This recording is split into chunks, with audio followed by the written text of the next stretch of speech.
Começar a gravar. Vamos esperar ele entrar aqui, irmãos. Ele já recebeu o link lá.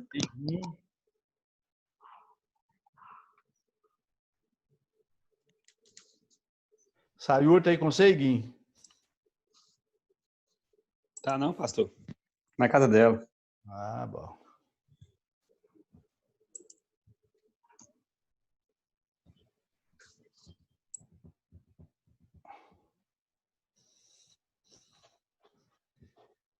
Quer ver, os dois Thiago, tá, Thiagão e Thiaguinho, dupla dinâmica. Tá, a Bela tá fazendo um papá. Tem algum caso de vírus aí, Paulo? Eu acho que não tá conseguindo. Acho que o Paulo não me escutou, não. Uai, mandei para ele. Não... Tem, Abner. Tá, agora Tem algum caso de vírus aí na Matozinho, não? Aqui já tem 30 confirmados já. Mas assim, internado, hospital, tem algum, não? Não, mas que hospital aqui não tem leito para internar, não. Pois é, mas estado grave não tem nenhum, não, né? É que eu saiba, eu não sei. Não tenho essa informação. Caso grave, eu acho que não. Em Alagoas não deu nenhum. Nenhum, assim. Fala que tem, vai no hospital, fica lá uma semana e vai embora para casa. Internação em estado grave, acho que nenhum. Graças a Deus, né? É.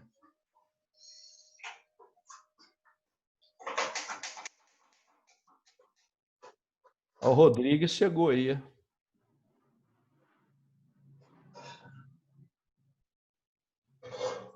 Ó, irmãos.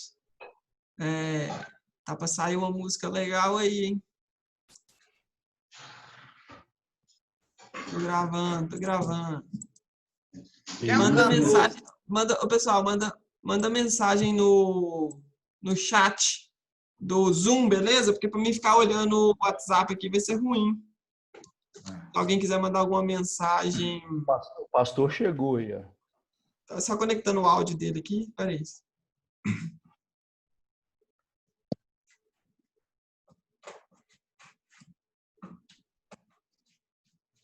Tá me ouvindo, pastor? Pastor Fernando. Olá, tudo bem? Olá, graça e paz.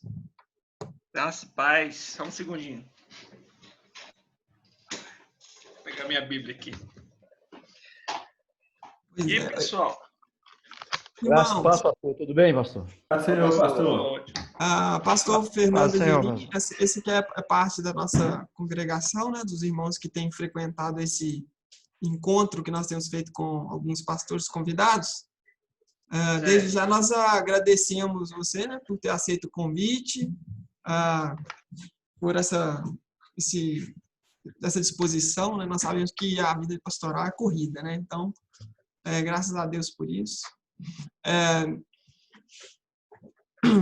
Como vai ser a dinâmica? Deixa eu explicar aqui. Os irmãos, acho que todos os irmãos que estão aqui já sabem mais ou menos, né? Na hora que o pastor estiver falando, então vocês vão fechar o microfone. E aí o tempo disponível é todo do pastor. Se ele quiser abrir para perguntas durante a palestra, pode. Se ele quiser fazer as perguntas no final, aí vai depender dele, tá bom? Como nós temos feito. Aí depende da dinâmica do pastor. Está conosco aqui também o pastor Fernando Angelim, o pastor Ricardo Abreu, que é o pastor titular da nossa igreja, e o pastor Jackson, juntamente comigo, o pastor auxiliar. Tá bom? Deus abençoe. Qual é o nome da igreja? Igreja Batista Emanuel. Agora reformada, né? Isso. Agora nós estamos atualizando o nome. Estamos atualizando o nome. Em breve vai se chamar Igreja Reformada Batista Emanuel. Bom,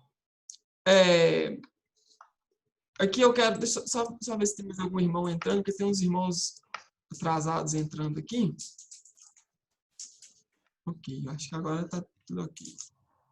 Mais um. Irmão Paulo, acho que deu algum probleminha aqui, mas você está conseguindo ouvir aí, né, irmão Paulo? Tem 2 Paulo Henrique aqui. Não sei se ele está conseguindo ouvir.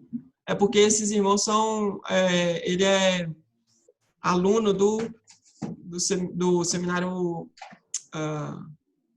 Charles Spurgeon, se eu não me engano, já teve aula com você. Bom, enfim. Vou pedir agora um irmão para orar, para a gente começar essa reunião. E aí vai ser o seguinte, eu vou pedir que o pastor se apresente, né? Apresente ele, fale um pouco sobre o ministério dele, sobre ele. Depois nós vamos fazer uma oração, uma pequena oração, e aí eu passo a palavra por completo para ele. Tá tudo bem? Então, pastor Fernando, se quiser se apresentar, e logo em seguida eu vou pedir que o irmão Sidney faça a oração, né? O irmão Sidney já estava conosco desde o início. Pastor, com você.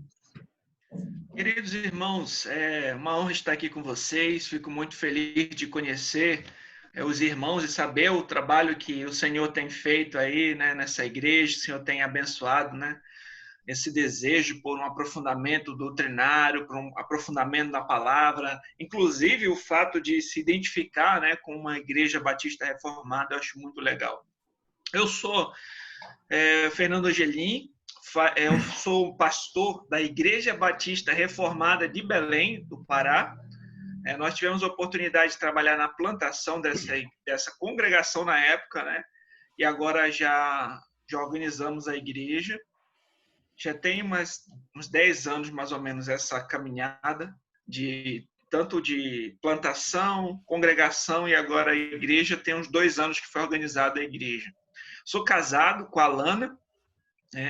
Eu fiz meu seminário na escola Charles Spurgeon.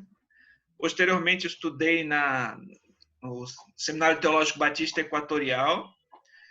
Fiz uma pós-graduação lá em pregação expositiva. E atualmente eu estou estudando em São Paulo, no Centro Presbiteriano de Pós-Graduação Andrew Jumper. Estou estudando estudos históricos teológicos. Eu já escrevi 3 livros. Um se chama Conselhos Importantes para Novos Cristãos, que é um livro de discipulado. O outro se chama O Caminho da Vida, que é um livro para evangelização. E esse terceiro, que é sobre o tema que a gente vai trabalhar hoje aqui, ó, que é Teologia Bíblica Batista Reformada, né? Que é baseado na Confissão de Fé Batista de 1689. Então, nós estamos aqui morando em Belém e trabalhando na igreja, né, e buscando servir ao Senhor aqui na sua obra. Amém. O irmão Sidney, o senhor faz essa oração pedindo Deus abençoar essa reunião, abençoar a vida do pastor Fernando Angelim, né? E para que seja um momento para o nosso crescimento espiritual também, né? Então, irmão Sidney, fica à vontade. Senhor Deus, graças te damos por mais esse dia, ó Deus.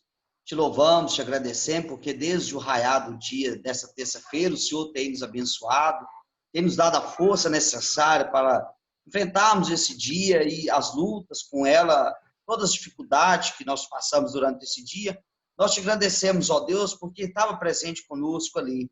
Obrigado, ó Deus, por essa hora oportuna que nós temos em nossas vidas, para que mais um dia a gente possa estar aprendendo para o crescimento espiritual. Abençoe a vida do pastor Fernando, ó Deus, que nessa noite a sua palavra, a sua mensagem possa vir através dos seus lábios, Senhor, através do seu som. Nós te damos graça, ó Deus, porque em meio a essa pandemia, em meio a essa dificuldade que as igrejas vivem nesse momento, o Senhor nos deu essa ferramenta tecnológica para conhecermos outros irmãos de outros estados, de outras culturas, ó Deus, e irmãos estão trazendo experiências de vida, experiências maravilhosas com o Senhor, e está enriquecendo a nossa igreja, enriquecendo a vida de cada um que está presente nessa reunião, ó Deus, virtual. Nós te damos graça, Senhor, porque mesmo à distância nós nos sentimos acolhidos uns pelos outros. Nós te damos graça por tudo, porque sabemos que o Senhor está no controle de todas as coisas. Abençoe a vida de cada um que está presente, ó Deus, por aqueles que ainda há de entrar nesta reunião, por algum motivo se atrasaram, outros estão no caminho do trabalho para casa. Abençoe e proteja a vida de cada um. E, ó Deus, que nós que estamos aqui assistindo, possamos ser multiplicadores, ó Deus, dessa palavra, desse ensinamento, porque o Senhor tem nos capacitado E isso, ó Deus, a começar pela nossa casa, pela nossa família, nós possamos anunciar, propagar o teu evangelho, o verdadeiro evangelho, o evangelho da salvação, do arrependimento. E, enfim, ó Deus, junto com a nossa família, amigos, vizinhos e parentes, um dia, ó Deus, estarmos ao encontro do Senhor na glória eterna, porque aprendemos que é só isso que importa na nossa vida, ó Deus, aqui nessa terra. E nós te damos graças porque tudo que a gente tem provém do Senhor, é para as nossas necessidades. Muito obrigado, nós te damos graças. Amém. Graças a Deus. Amém. Com a palavra, pastor. Pastor Fernando, com você agora. Queridos, eu trouxe um slide, eu vou tentar colocar aqui para mostrar a minha tela. E aí vocês me dizem se deu certo. Eu acho que você tem que habilitar isso aí, Renan, para você permitir para que eu possa compartilhar minha tela. Me desculpa, pastor, esqueci. Pronto, agora tá. Vamos lá.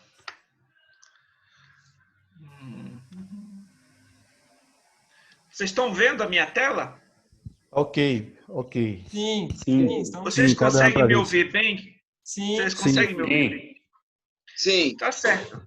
Então, irmãos, hoje o nosso querido irmão, o pastor, né, pastor Renan, me convidou para falar um pouco sobre por que estudar teologia bíblica.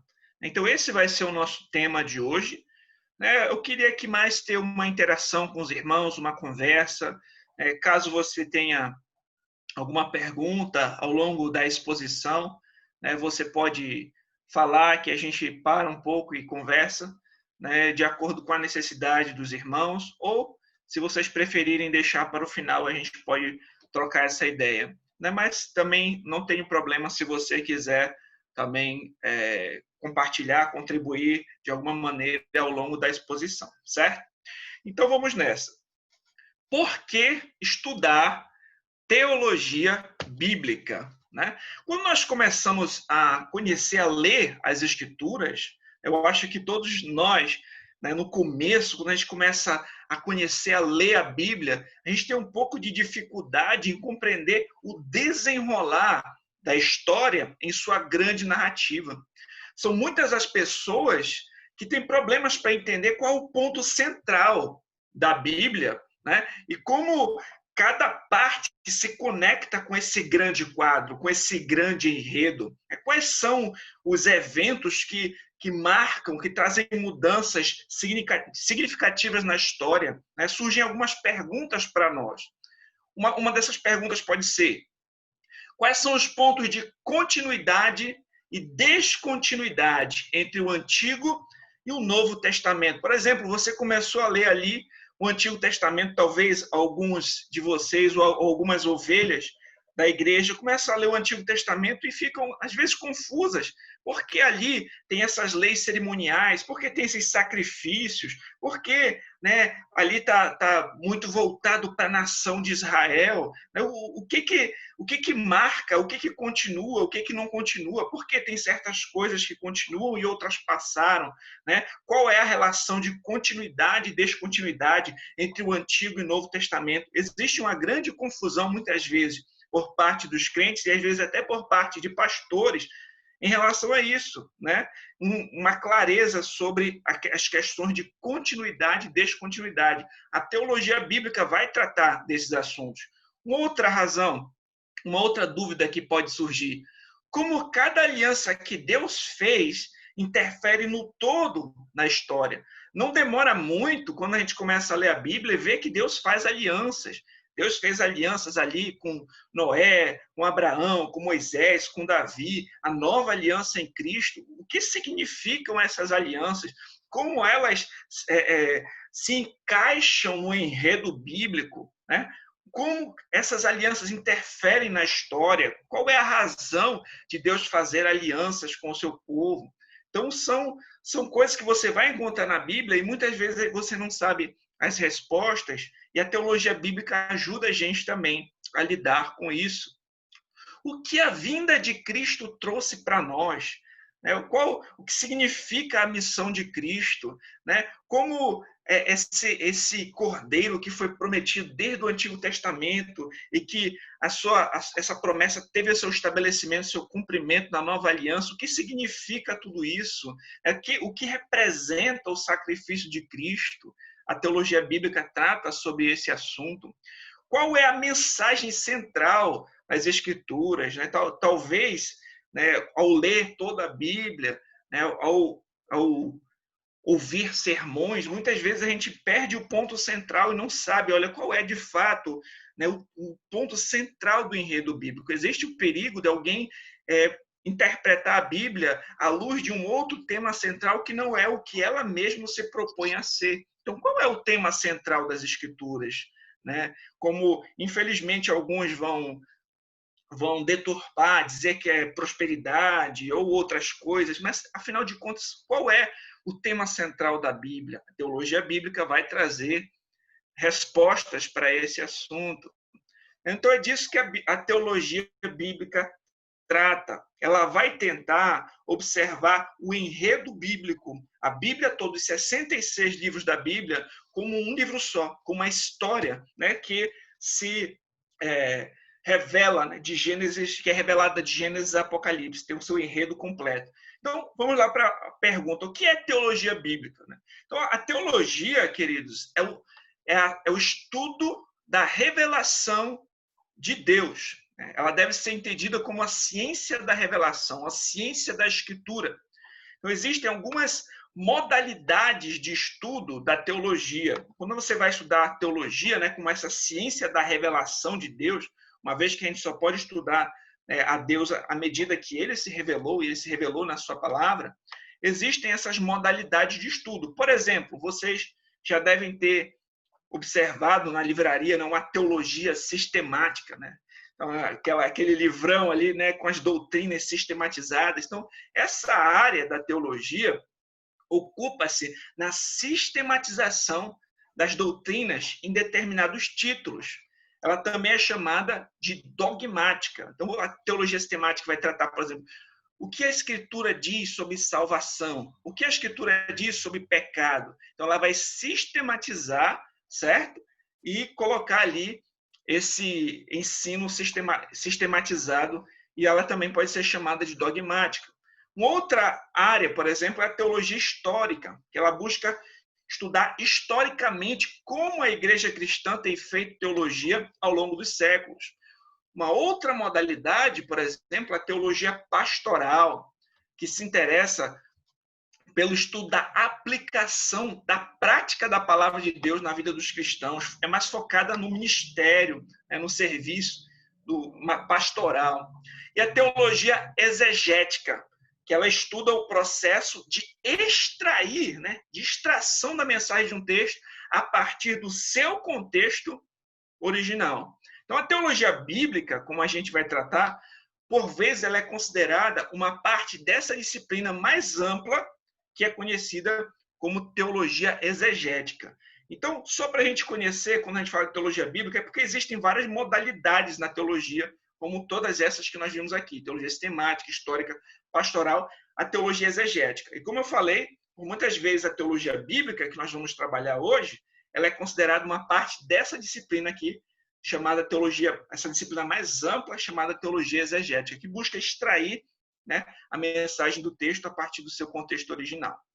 Então, teologia bíblica, o que ela busca? Qual é o seu propósito? Teologia bíblica busca compreender o enredo das Escrituras enquanto um só livro. A grande mensagem das Escrituras, né? O enredo bíblico que nós encontramos nos 66 livros da Bíblia como uma única história que vai de Gênesis a Apocalipse, que pode ser resumida em criação, queda, redenção e consumação. Então, a teologia bíblica vai lidar com esse objetivo. Eu trouxe aqui algumas definições de teologia bíblica. Por exemplo, essa deste livro aqui, da Vida Nova, da série 9 Marcas, né? Nick Hork, Robert Klein. Ele diz o seguinte: teologia bíblica é o modo de ler a Bíblia como uma única história, de um único autor divino, que culmina em quem Jesus Cristo é e o que ele fez. Então, cada parte da Escritura é entendida em relação a ele. A teologia bíblica nos ajuda a entender a Bíblia como um grande livro constituído de vários livros menores, que contam uma única grande história. O herói e o ponto central dessa história, de capa a capa, é Jesus Cristo. Então, essa é uma definição, né, bem legal sobre teologia bíblica, né? Observar como uma única história, com um único autor divino, um único enredo que culmina em Cristo. Então, Cristo é o herói, o ponto central dessa história, de capa a capa. Isso é muito interessante, essa definição. Uma outra definição é desse livro aqui, do Graham Goldsworthy. A teologia bíblica é um meio de entender a Bíblia no seu todo, a fim de podermos perceber o desenrolar do plano da salvação estágio por estágio. A teologia bíblica se ocupa da mensagem de Deus para nós na forma em que ela realmente assume nas Escrituras. Então, mais uma vez aqui, né, mostra que ela busca observar o desenrolar do plano da salvação estágio por estágio, etapa por etapa, da maneira como a própria Bíblia se apresenta. Então, não são livros desconexos, não são temas que não têm nada a ver um com o outro, mas é uma grande história que foi revelada por Deus, e a teologia bíblica procura entender, compreender como essa história ela é apresentada na Escritura. Eu trouxe aqui alguns benefícios, né, pessoais do nosso estudo, para nos estimular a estudar, né?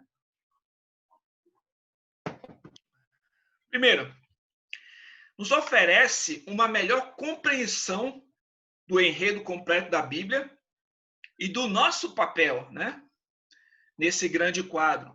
Por exemplo, a gente começa a estudar, observar, entender o plano de Deus que foi revelado, as promessas, né? Você vai observando o caráter de Deus, suas promessas se cumprindo na história, né?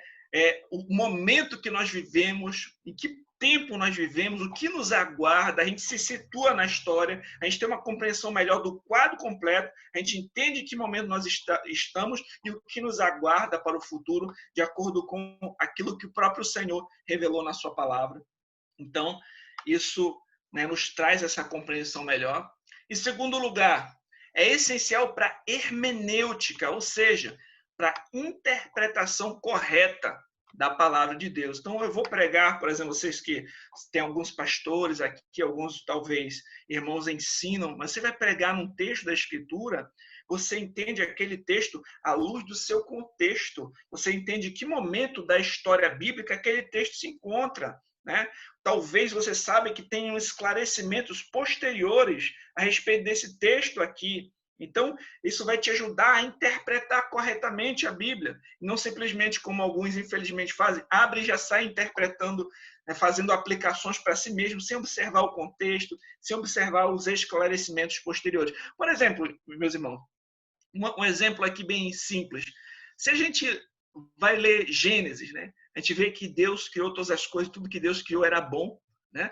E a gente vai ler, e se a pessoa não tiver uma noção do que vai acontecer logo nos capítulos seguintes, e começar a ler e aplicar direto para ela aquilo ali, vai pensar que o ser humano, né, ele é totalmente livre, ele é totalmente bom, não tem influências, né, ruins, sabe? Ele ainda não foi manchado pelo pecado. Ali no começo do Gênesis.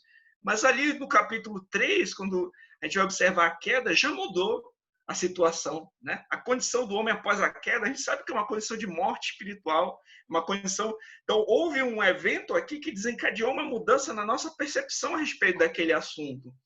Então, a gente tem que observar o texto no seu contexto, entendendo o desenrolar da história e que existem eventos que marcam mudanças e eu tenho que compreender isso. Então, a teologia bíblica me ajuda a interpretar corretamente a Escritura e fazer também aplicações adequadas nas pregações, nos ensinos. Então, ajuda muito. Então, não só isso foi um exemplo simples, mas as pessoas vão ler, por exemplo, teve uma vez que eu encontrei com uma moça no hospital, ela estava conversando, disse que ela era uma nova convertida, começou a ler o Antigo Testamento, e ela estava muito preocupada, porque, então será que eu não posso mais comer carne de porco? Será que eu não posso mais comer isso e aquilo? Porque eu li, está lá na Bíblia, começou a ler Levítico, e estava muito preocupada, porque ela não podia fazer isso e aquilo. Então, quando a gente entende o momento em que aquele texto se encontra e os esclarecimentos posteriores, isso vai ajudar a gente também a evitar muitos equívocos, muitos erros. Inclusive, meus irmãos, tem muitas igrejas hoje, por exemplo, infelizmente querem judaizar a igreja, sem compreender que certos elementos serviram de sombra, de tipos, de sinais que apontavam para Cristo.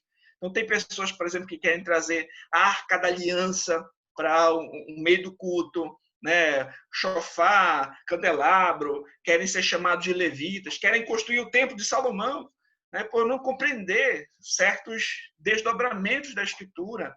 Então, a teologia bíblica ajuda a gente a compreender isso, é muito importante esse estudo. Terceiro, ensina como o Antigo Testamento se relaciona com a pessoa de Cristo. Talvez tem pessoas que pensam que Cristo só surge ali no Novo Testamento e não há nada que tenha a respeito de Cristo no Antigo Testamento. Ou tem pessoas que, infelizmente, pensam que as pessoas do Antigo Testamento eram salvas pelas suas próprias obras ou outra coisa assim. Mas quando a gente estuda a teologia bíblica, a gente vai ver que o Antigo Testamento promete o Cristo que viria e o Novo testifica que ele veio. A gente vai ver várias promessas a respeito de Cristo no Antigo Testamento, vários tipos, vários sinais. É incrível como você vai observando que até mesmo os crentes do Antigo Testamento foram salvos por crer na promessa a respeito do Cristo que viria. E os crentes do Novo Testamento são salvos pelo Cristo que já veio, já estabeleceu a nova aliança e vai voltar. Então, a gente vai compreendendo a respeito de como o Antigo Testamento se relaciona com a pessoa de Cristo. Quarto, nos ajuda a compreendermos aspectos de continuidade e descontinuidade entre as alianças, prevenindo de muitos equívocos e suas consequências danosas. Como eu citei alguns exemplos aqui para vocês, né? Então, entender que existem aspectos de descontinuidade também, né, que a gente vai precisar considerar. Como eu falei, né, algumas coisas que eram sombras que apontavam para Cristo, uma vez que já chegou a substância. Quando a gente fala a respeito de sombra, só para deixar claro aqui, não sei se os irmãos já têm esse entendimento, mas imagina assim, eu estou chegando aqui, ainda não cheguei, mas vocês conseguem ver a minha sombra. A minha sombra, ela de certa maneira anuncia que eu estou chegando. Né? Então, vocês conseguem ver só a sombra. A sombra diz, olha, tem alguém chegando aí, a sombra dele eu já vi. Agora, quando eu chego, você não precisa mais da sombra, você pode falar direto comigo, a substância chegou. Então, é mais ou menos isso. Tem certas cerimônias que aconteciam ali que serviam como sombras, que eram sinais que apontavam para Cristo que viria. E quando Cristo vem, nós não precisamos mais dos sinais, porque a realidade, a substância chegou. Então, eles cumpriram o seu papel. Então, esses aspectos de descontinuidade, quando a gente vai estudar a teologia bíblica, ajuda a gente a compreender, né, o que aconteceu em um determinado contexto, mas não necessariamente se aplica a nós hoje. Quinto, auxilia-nos a entender como cada parte da Escritura contribui para o plano de Deus. Né? Então, você vai entender a importância daquele evento na história, como aquela determinada porção da Escritura contribui para o desenrolar da história. Então, isso vai ajudar muito a gente compreender como cada parte foi importante, é importante no desenrolar do grande enredo bíblico. Sexto, ensina sobre a herança teológica encontrada em importantes confissões de fé históricas. Eu não sei se a igreja de vocês já subscreve alguma confissão, mas, historicamente, por exemplo, as igrejas reformadas, essas denominações como batistas, presbiterianos e congregacionais, eles eram confessionais, né, e subscreveram confissões de fé, né, que delimitaram ali demonstraram a sua crença, né, a respeito né, dessas coisas, do desenrolar do enredo bíblico, da sua teologia bíblica. E é interessante que a teologia bíblica batista pactual nós encontramos, por exemplo, na Confissão de Fé Batista de 1689, que a nossa igreja subscreve essa confissão. Eu não sei, eu acho que vocês também subscrevem, né? A Confissão de Fé. Sim, nós subscrevemos ela, Então, o Catecismo de Spurgeon, né? Editado por Spurgeon. Isso, o Catecismo Puritano, né? Isso. Então, quando a gente estudar a teologia bíblica batista pactual, nós vamos estar estudando também a herança teológica encontrada na nossa confissão de fé. Né? Então, é algo também, uma teologia que tem história, né? Que tem sido preservada, né? Ao longo dos séculos, e nós vamos redescobrir a herança teológica dos batistas, que tem sido também esquecida por muitos.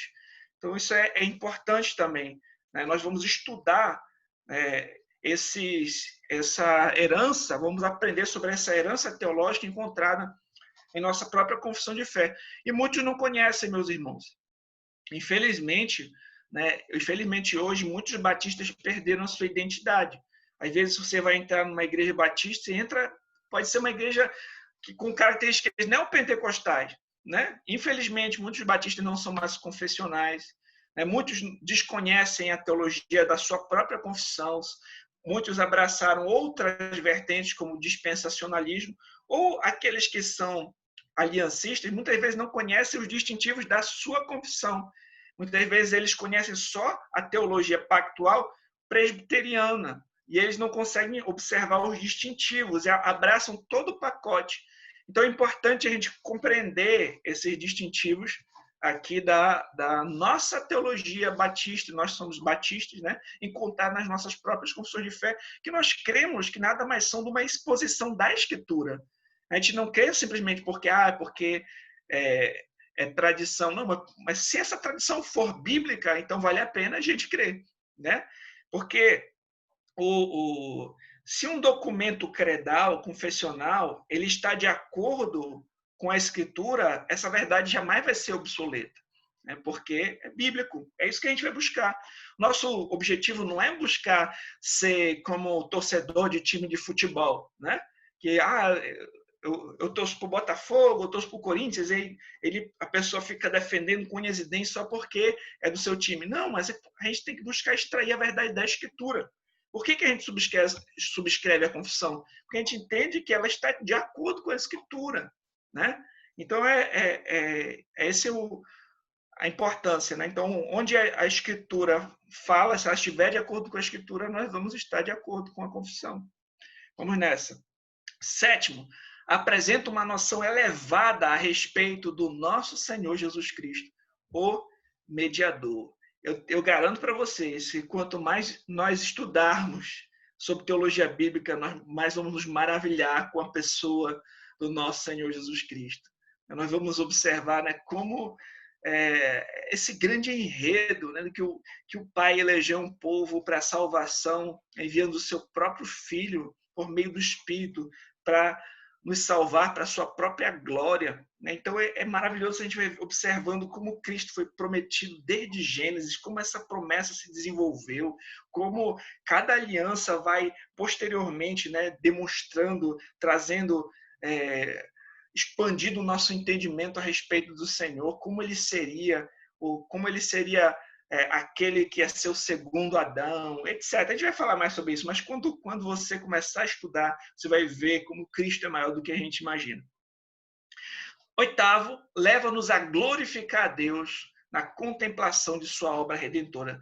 Eu lembro quando o apóstolo Paulo, ele fala aqui no final de Romanos 11, ele diz assim: ó profundidade da riqueza, tanto da sabedoria como do conhecimento de Deus.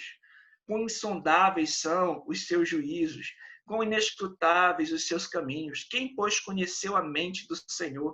Ou quem foi o seu conselheiro? Ou quem primeiro deu a ele para que venha a ser restituído? Porque dele, por meio dele, para ele, são todas as coisas. A ele, pois, a glória eternamente. Amém. Então, aqui, essa sessão finaliza, essa doxologia, essa adoração, finaliza a parte como a gente chama de doutrinária da carta. Então, depois de conhecer toda aquela doutrina, o que Paulo faz? Ele adora a Deus. Olha a profundidade da sabedoria de Deus. Olha quão insondáveis são os seus juízos. E eu acho que é isso que acontece quando a gente estuda mais teologia bíblica. A gente observa a obra de Deus, o desenrolar da história, as promessas, os cumprimentos, os tipos e os antítipos, a grandeza do plano de Deus, a perfeição. Isso faz a gente adorar a Deus, glorificar a Deus, né? A gente sentir essa sensação, a profundidade da tua riqueza, da tua sabedoria. Quem conheceu a mente do Senhor, né? Então, esses são alguns benefícios que nós temos de estudar teologia bíblica. Eu espero que esses benefícios venham também incentivá-los a querer conhecer mais a respeito desse assunto, tá certo? Vamos avançar. Qual é o modelo de teologia bíblica reformada, né? Como vocês são uma igreja reformada, que subscreve uma confissão reformada, a confissão batista, né, de 1689. Então, qual é o modelo de teologia bíblica reformada? É interessante nós notarmos que quando a gente vai estudar teologia bíblica, existem alguns principais três campos teológicos principais que tratam temas sobre a lei, o evangelho, a estruturação do relacionamento redentor de Deus para a comunidade. São esses. Geralmente você vai encontrar esses três. Dispensacionalismo, né? Você também algumas igrejas batistas hoje são dispensacionalistas. Assembleia de Deus geralmente é dispensacionalista, né? Então, o dispensacionalismo ele vai compreender o desenrolar do enredo bíblico através de dispensações. Ele vai ter algumas características peculiares a respeito do entendimento de Israel e a igreja, e muitas questões também relacionadas à escatologia. O dispensacionalismo ele é bem mais recente, né? Se eu não me engano, tem uns 100 anos atrás que surgiu mais ou menos isso. E é uma das vertentes que são muito populares hoje em dia. Uma outra vertente é a teologia da nova aliança, que também é abraçada por alguns, né, que já vê uma descontinuidade maior em relação à teologia pactual, em relação aos testamentos. Ele vai ter as suas peculiaridades também em relação à lei. Eles vão ter uma noção diferente a respeito da teologia pactual. Tem alguns que seguem a teologia da nova aliança, não são tantos quanto os dispensacionalistas no nosso país. Ela é um pouco mais recente também, e também não tem tantos adeptos assim quanto tem as outras posições, mas está surgindo aí, tem alguns nomes que defendem essa teologia da nova aliança. E a teologia pactual, que também pode ser chamada de teologia da aliança ou aliancismo. As igrejas presbiterianas também são pactuais. As confissões de fé, tanto a de Westminster, quanto a Confissão de Fé Batista de 1689, quanto a Confissão de Fé, a Declaração de Savoy, todas são pactuais. Entretanto, existem alguns distintivos em relação à teologia batista pactual e à teologia pedobatista. Existem algumas características diferentes em relação a essas duas teologias pactuais, mas todas são pactuais. Todas as confissões de fé reformadas são pactuais, ou seja, todas entendem que o desenrolar do enredo bíblico se dá através das alianças que Deus fez com o homem, certo? Então, nós vamos observar o desenrolar de história do enredo bíblico através de alianças que Deus fez. Então, nosso objetivo aqui não vai ser estudar nem dispensacionalismo, nem teologia da nova aliança, e também não vai dar tempo hoje, pelo menos, de trabalhar a teologia pedobatista. A gente está mais trazendo uma introdução ao assunto para a gente conversar, né? Teria muita coisa para falar, né, para trabalhar essas outras coisas, mas é mais para a gente dar um pontapé inicial e aquele aperitivo, né, para eu querer comer mais depois, né? Então a gente está dando um pontapé inicial nos estudos. Mas o ponto aqui é: todas as confissões de fé reformadas são aliancistas. Todas. Confissão de Westminster, Confissão de Londres, a Declaração de Savoy, né? As principais, elas são pactuais. Aqui eu trouxe para vocês uma fotinha aqui. A teologia pactual pode ser expressamente observada nas principais confissões de fé que moldaram a teologia de denominações históricas, como a dos presbiterianos, dos congregacionais e dos batistas. A saber, a Confissão de Fé de Westminster, Declaração de Savoy e a Confissão de Fé Batista de 1689. Certo? Então, isso é um ponto pacífico, que a teologia bíblica reformada é pactual. Certo? Isso, mesmo que haja distintivos entre a nossa teologia bíblica e a dos presbiterianos, ambas são pactuais. Vamos avançar aqui. Então, quais são algumas características da teologia bíblica reformada? Né? Primeiro, ela segue uma hermenêutica clássica. Né? A hermenêutica é o estudo da interpretação das Escrituras. Quais são características da hermenêutica clássica? Primeiro, o Espírito Santo é o único intérprete infalível da Escritura. Ou seja,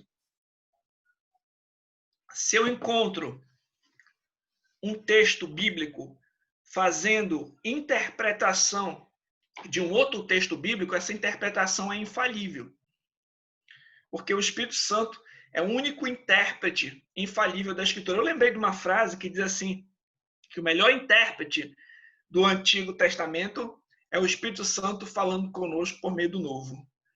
Então, a Escritura interpreta a própria Escritura. O melhor intérprete da Escritura é o Espírito Santo interpretando através da própria Escritura. Outra característica, a analogia da Escritura. Trata-se do entendimento de que passagens mais obscuras devem ser interpretadas à luz de passagens mais claras sobre o mesmo assunto. Então, se eu encontro na Escritura uma passagem de difícil interpretação, uma passagem que me parece meio obscura, eu devo ler à luz de passagens mais claras sobre o mesmo assunto para me trazer ali uma clareza na minha interpretação. Outro, a analogia da fé.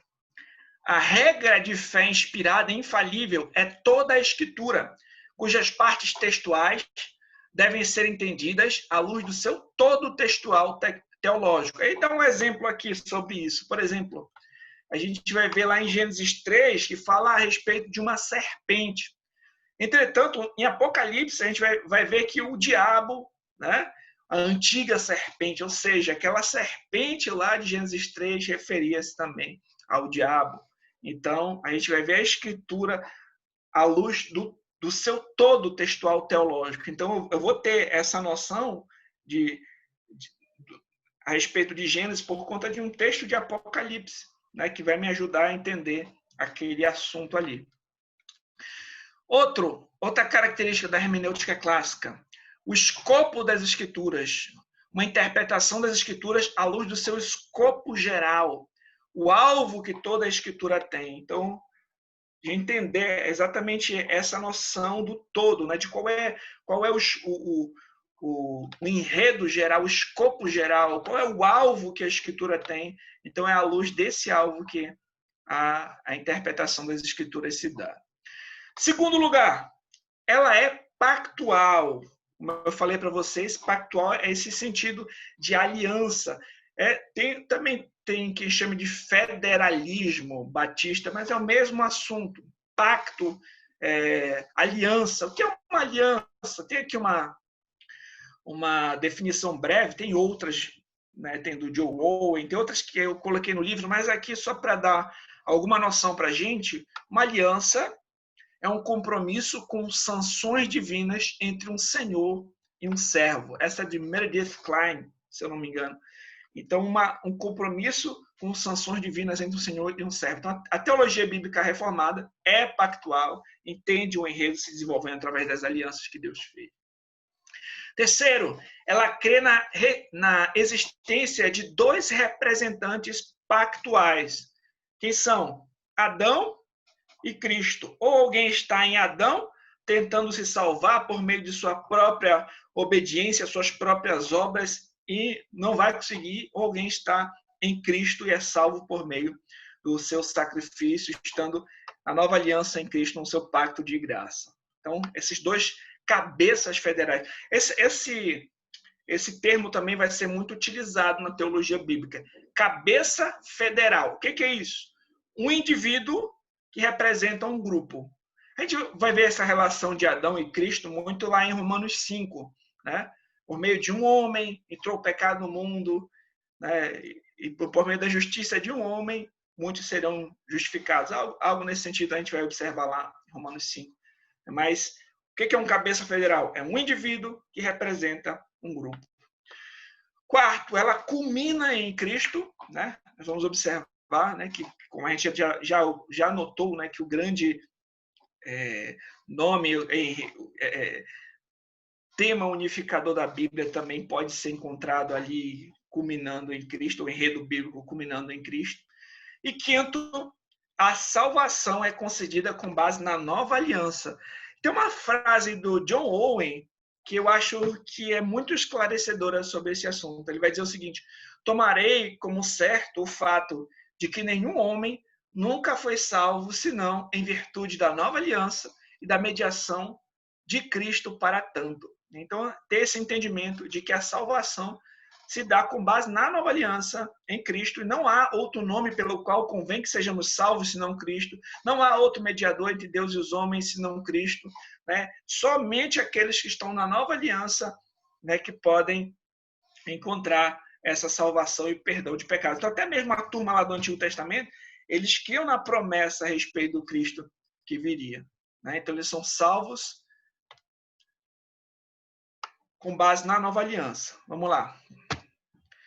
Portanto, algumas perguntas podem surgir, né? Qual é o tema central desse enredo bíblico? Qual é o elemento unificador encontrado nessa grande narrativa? Como compreender a história revelada ao longo do Antigo e Novo Testamento? É que eu trouxe um trechinho do livro que eu escrevi, que eu mostrei para vocês, e eu vou ler aqui. O tema central e unificador do enredo bíblico pode ser encontrado na pessoa de Jesus Cristo. Toda a Escritura fala a seu respeito. A Bíblia revela como Deus Todo-Poderoso resgatou um povo por meio do sacrifício do seu Filho unigênito, pelo poder do Espírito Santo, a fim de viver para a sua glória. Durante o Antigo Testamento, o Messias é anunciado e prefigurado de várias formas. E no Novo Testamento, ele vem ao mundo para salvar seu povo dos seus pecados. Após cumprir sua missão, ele é apresentado como aquele a quem toda a autoridade foi dada e já reina à destra de Deus como cabeça de sua igreja e que voltará no tempo determinado por Deus para a consumação de todas as coisas. Amém. Então, aqui nós observamos que Cristo é o tema central e unificador da Escritura. Eu peço que vocês abram aí na casa de vocês o texto bíblico que se encontra em Lucas 24.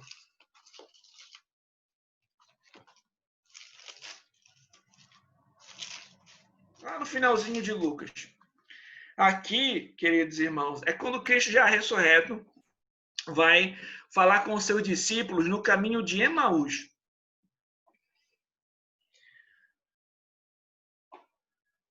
Do verso 26. Porventura, não convinha que o Cristo padecesse e entrasse na sua glória? Verso 27. E começando por Moisés, discorrendo por todos os profetas, expunha-lhes o que a seu respeito constava em todas as Escrituras. E o versículo 45 agora. Desculpe, 44. A seguir, Jesus lhe disse: são estas as palavras que vos falei, estando ainda convosco. Importava se cumprisse tudo o que de mim está escrito na lei de Moisés, nos profetas e nos salmos. Então aqui o nosso próprio Senhor Jesus Cristo está mostrando para os seus discípulos como toda a Escritura, né, falava a seu respeito, falando a respeito como na lei de Moisés, nos salmos, nos profetas, ou seja, todo o Antigo Testamento ali estava falando a respeito dele. Ele é o cumprimento dessas profecias. Todo o Antigo Testamento está recheado de sombras, tipos, sinais que apontavam para Cristo. E ele vai mostrar, né? E o próprio Senhor Jesus Cristo tinha esse entendimento. Ele vai dizer em uma outra passagem o seguinte: vocês examinam as Escrituras porque consideram ter nelas a vida eterna? São elas que testificam de mim. O Senhor Jesus Cristo tinha essa noção e expôs aos seus discípulos. E a gente vai observar isso mais para frente com mais calma. Vamos avançando aqui. Olha, uma frase interessante de William Ames. O Antigo e o Novo Testamento podem ser resumidos a essas duas coisas. O Antigo promete o Cristo que viria. O Novo testifica que ele veio. Eu acho essa frase fantástica, porque ela é bem curta e explica muita coisa. O Antigo promete o Cristo que viria. O Novo testifica que ele veio. Uma frase curta, mas que resume de maneira fantástica o enredo bíblico. Certo. E sobre a questão dos pactos, né, das alianças, que a gente vai observar nas Escrituras, por que nós nos definimos, né, como aliancistas ou pactualistas? Por que é tão importante essa questão do pacto? Será que a Escritura, de fato, fala a respeito disso? Vamos observar o que A.W. Pink, um batista, falou sobre esse assunto. Ele diz o seguinte: os pactos ocupam um lugar de destaque nas páginas da revelação divina. Mesmo se fizermos apenas uma leitura superficial da Escritura, a palavra aliança, ou berit, né, que é a palavra aliança, é encontrada ao menos 25 vezes no primeiro livro da Bíblia. Ocorre muitas outras vezes no Pentateuco, nos Salmos e nos profetas. Tampouco é uma palavra incomum no Novo Testamento. Ao instituir o grande memorial de sua morte, o Salvador disse: este cálice é o Novo Testamento, é a nova aliança, né, no meu sangue, que é derramado por vós. Ao enumerar as bênçãos especiais que Deus havia dado a Israel, Paulo disse que a eles pertenciam as alianças. Aos Gálatas, Paulo expôs as duas alianças. Esse texto aqui que é citado é fantástico. Vocês podem ler depois, a gente não vai ter tempo de trabalhar agora. Mas se vocês puderem ler esse texto, é quando ele fala a respeito de Sara e Agar, ali como representando duas alianças. Não deixem de dar uma lida nesses textos aí de Gálatas 4. Aos santos de Éfeso, lembrou-lhes de quando andaram em seus dias como não regenerados, estranhos às alianças da promessa. Toda a epístola aos Hebreus é uma exposição acerca da melhor aliança da qual Cristo é mediador. Então a Escritura está repleta, né, de textos que falam a respeito de aliança. E a gente vai precisar lidar com isso para compreendê-los, né? Então, o Senhor decidiu fazer a sua obra, desenvolver a história dessa maneira, né? Através das alianças que ele fez. E a gente vai precisar lidar com elas para compreender corretamente a Escritura. Opa, vamos lá. Sobre a importância dessa teologia ainda pactual, aqui eu trouxe uma frase de Charles Spurgeon, o príncipe dos pregadores. Vocês devem conhecê-lo muito bem, mas prestem atenção no que ele falou a respeito da importância de nós conhecermos essa teologia pactual. Observe isso. A doutrina do pacto divino está na raiz de toda a verdadeira teologia. Já foi dito que aquele que entende bem a distinção entre pacto de obras e pacto da graça é um mestre em teologia. Estou convencido de que a maioria dos erros cometido pelos homens acerca da doutrina da Escritura se deriva de erros fundamentais no que diz respeito aos pactos da lei e da graça. Então, aqui Charles Spurgeon falando a respeito da importância de nós estudarmos a teologia bíblica e compreendermos os pactos das Escrituras, certo? Agora, já indo para a nossa confissão de fé, eu trouxe uma frase aqui do Jeffrey Johnson, agora analisando a nossa confissão de fé batista de 1689. O que a confissão de fé batista crê a respeito desse assunto, né? Nós encontramos a teologia pactual nessa confissão, sim ou não? Onde? O que o Jeffrey vai falar? Olha o que ele vai dizer sobre nós, batistas. Historicamente, os batistas reformados são pactuais. Embora eles difiram de seus irmãos presbiterianos em algumas questões-chave, de acordo com a Confissão de Fé Batista de Londres de 1689, os batistas estavam igualmente comprometidos com uma robusta estrutura pactual da história da redenção. De fato, cada capítulo da confissão é construído sobre uma matriz pactual. Embora o capítulo 7 seja inteiramente dedicado às alianças, os capítulos sobre criação, providência, queda do homem, Cristo, justificação, arrependimento, evangelho, boas obras e perseverança são explicados a partir de uma perspectiva pactual. Para os nossos antepassados batistas, uma alteração da doutrina dos pactos é uma alteração do Evangelho de Jesus Cristo. O Evangelho, em seu contexto mais amplo, inclui o cumprimento do pacto de obras pelo segundo Adão, Jesus Cristo, que foi quebrado pelo primeiro Adão.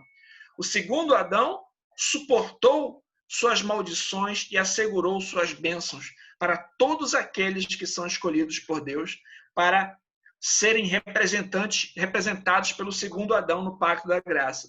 Com isso em mente, o capítulo 7 da confissão enfatiza 3 verdades essenciais relacionadas ao seu arcabouço pactual. O parágrafo 1 confessa o pacto de obras pré-lapsariano. Pré-lapsariano é antes da queda. O parágrafo 2 confessa o pacto da graça pós-lapsariano, né, após a queda. E o parágrafo 3 confessa um pacto da redenção, pacto de redenção eterno, Jeffrey Johnson. Então aqui, o Jeffrey Johnson está mostrando o seguinte, que os batistas historicamente são pactuais, que a confissão de fé batista, embora no capítulo 7 tenha um capítulo só para tratar sobre as alianças de Deus, vários outros capítulos eles estão ali nessa estrutura pactual. Né? Então, alguém já falou que a teologia pactual é como uma coluna vertebral, que ela mexeu nela, vai mexer em outras doutrinas também. A maneira como nós compreendemos o enredo bíblico, né? A história da redenção, a nossa teologia bíblica, vai afetar também a maneira como nós observamos várias outras doutrinas bíblicas. E aqui ele cita, né, na observação da nossa confissão de fé, 3 grandes pactos. Um aqui chamado de Pacto de Obras, que aconteceu antes da queda.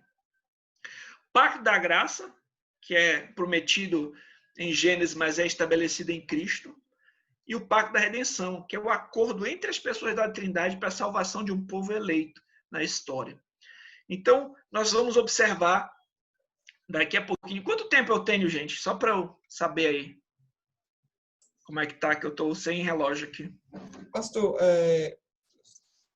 geralmente a gente faz com 1 hora, mas aí fica a critério do pastor, entendeu? Se o senhor quiser estender mais aí alguns 20 ou 25 minutos, 30 minutos, tudo bem. Tá. Então eu vou só avançar um pouquinho, não vai dar para trabalhar tudo, é muita coisa, mas assim, eu vou tentar dar um pontapé inicial aqui.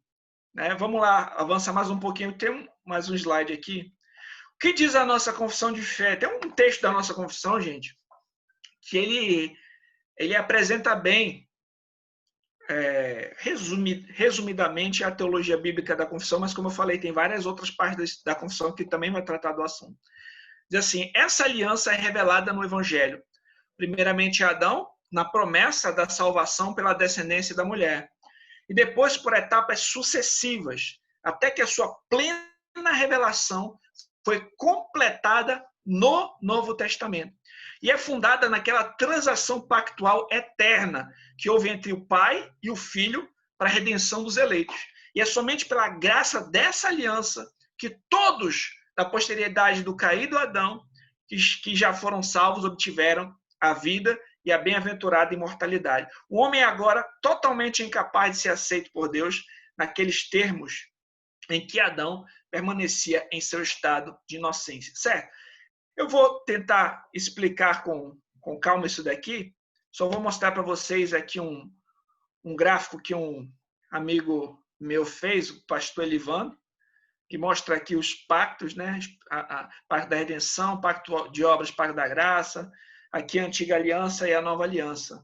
Aí ele trabalha também a questão de tipo e antítipo. Vocês podem olhar com calma, esse gráfico tem no site do O Estandarte de Cristo. Procurem lá um gráfico sobre teologia pactual para vocês olharem com calma. Eu vou abrir agora o meu Paint. Eu vou tentar desenhar aqui para vocês rapidamente, de maneira resumida, essa teologia que nós conversamos aqui. Pode ser? Pode ser, pastor Renan? Você pode verificar se dá certo aí? Eu vou tentar fazer no Paint. Pode sim.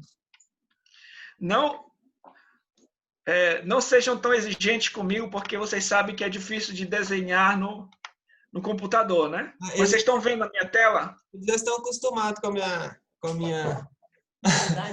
a minha qualidade artística. Eles vão se assustar, né? Vocês estão vendo a minha tela? Tá certo aqui para vocês? Não, tá aparecendo slide ainda. Eita, como é que eu faço aqui? Só um segundo que eu vou tentar trocar para o Paint. Acho que você vai lá no aplicativo e selecionar a tela que vai compartilhar, não? Deixa eu ver aqui. Tá aqui. E agora? Agora sim. Certo. Vamos lá. Então, nós vimos aqui que na teologia pactual batista, nós vimos que existem 3 grandes pactos, né? Pacto da redenção. O que é o pacto da redenção? É o acordo eterno feito entre as pessoas da Trindade, em que o Pai planejou, o Filho executou e o Espírito aplica, né? No qual nós observamos, por exemplo, alguns textos bíblicos que nós fomos eleitos em Cristo antes da fundação do mundo, que Cristo é o Cordeiro que foi morto desde a fundação do mundo. Ou quando a gente vai ver lá em João 17, por exemplo, que Cristo fala ao Pai em sua oração sacerdotal que ele cumpriu a missão que o Pai lhe deu para cumprir e ele pede para voltar para a glória que teve antes da fundação do mundo. Então, quando a gente fala de pacto da redenção, a gente está falando a respeito desse acordo feito entre as pessoas da Trindade para a salvação de um povo eleito na história. Tá certo? Pacto de obras. O que é isso? Agora que vem o meu desenho. Vamos lá. Deixa eu usar aqui minhas habilidades artísticas agora. Isso aqui é uma árvore, viu, gente? Deixa eu arredar para cá isso aqui. Isso aqui é a árvore do conhecimento do bem e do mal. Aqui, ó. Aqui é Adão. Aqui é a Eva. Pronto. Nível artístico, viu, pastor? Pronto, aí, ó. Então, o que aconteceu? O que é um pacto de obras? Um pacto de obras é uma aliança condicional. Entendeu? Por exemplo, Deus disse a Adão e Eva que eles poderiam comer de qualquer árvore do jardim, mas a árvore do conhecimento do bem e do mal, eles não poderiam comer, porque no dia em que comessem, eles certamente morreriam. né? Então, esse pacto, ele é condicional, ele depende da obediência, né, de Adão. Adão era ali o cabeça federal da humanidade, ou seja, um indivíduo que representa o grupo. Ele representava ali a humanidade. Se ele obedecesse, ele poderia comer da árvore da vida e viver eternamente, entrar no estado de glória com Deus. Mas, se desobedecesse, morreria e sofreria todas as consequências dessa morte. A gente sabe que a morte tem um aspecto físico. O que é a morte física? Separação da alma com o corpo. Morte espiritual e a morte eterna é o final, né? Que é a condenação. E por ele ser o cabeça, isso se estenderia aos seus descendentes. Então, esse é um pacto de obras, é um pacto condicional. Então, promete bênçãos pela obediência e maldições por conta da desobediência. E a gente sabe que Adão obedeceu ou desobedeceu esse pacto? Desobedeceu, né? Nós sabemos que a serpente enganou a Eva deu ali o fruto para Adão, ele também comeu, e aconteceu o que a gente chama de queda. A queda trouxe toda esse pecado ao mundo, essa desordem. A gente vai observar logo as consequências disso de forma terrível nos seus descendentes, Caim matando Abel. Só um segundo. Entretanto, lá em Gênesis 3,15, alguém pode ler para a gente aí Gênesis 3,15, por favor?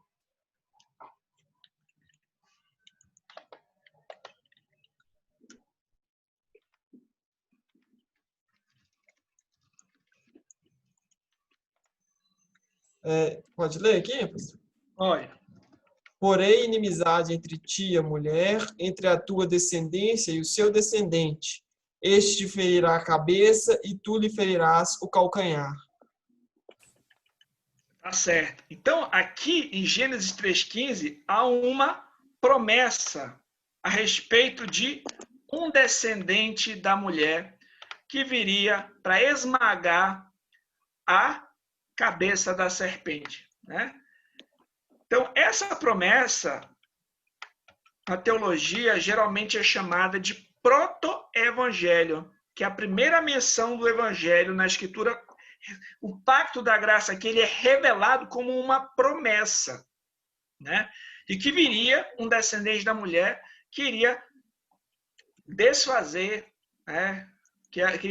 Queria esmagar a cabeça da serpente. É interessante que no Novo Testamento, Cristo é aquele que veio para desfazer as obras do diabo, né? Então, esse descendente da mulher que foi prometido aqui desde Gênesis, ele é o nosso Senhor Jesus Cristo. Como o meu tempo tá avançado, eu vou tentar simplificar aqui a história, tá bom, meu irmão? Não vai dar para entrar nos detalhes por conta do nosso tempo, mas vamos lá. Então, a gente sabe que depois da queda, Caim matou Abel, a gente vai ver que Caim teve um filho, Lameque também já se tornou bígamo, foi assassino também. Os desígnios do coração humano perversos, Deus vê a situação do ser humano continuamente mal e envia um dilúvio. Mas para que essa promessa pudesse desenvolver, né, Deus ele sempre conserva um remanescente. E ele conservou, então, em uma arca, Noé e sua família.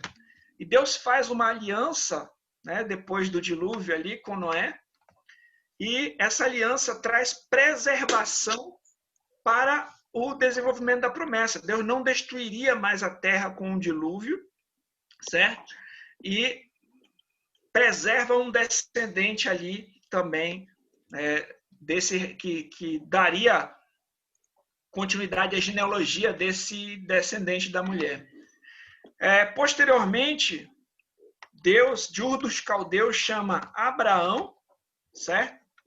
Com que ele também faz uma aliança. Ele promete que para Abraão que todas as nações da terra seriam abençoadas por meio do seu descendente, nações iam sair dele. Ele promete, né, várias coisas ali para Abraão, promete tanto bênçãos físicas quanto espirituais para Abraão.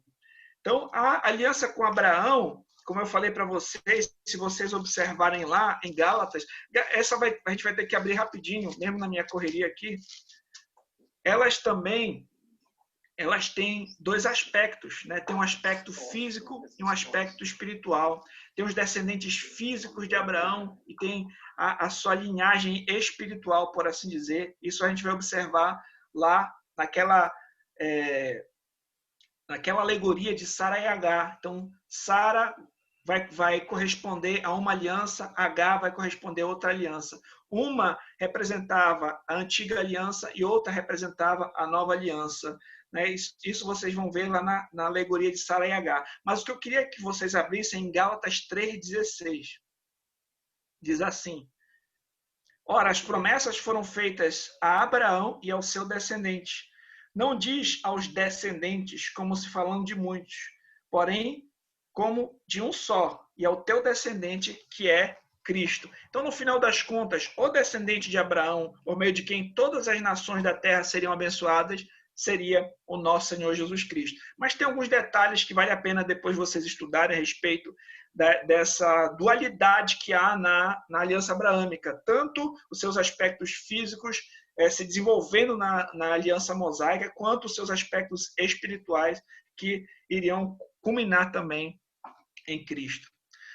Então, nós vemos que Deus fez promessa ao descendente de Abraão. E da descendência física de Abraão, posteriormente, no Sinai, Deus faz uma aliança com o povo de Israel, né? E o mediador ali da antiga aliança, Moisés, ele estabelece ali aquela teocracia, todas as leis cerimoniais, civis, morais, né? Os 10 mandamentos são impressos nas tábuas da lei.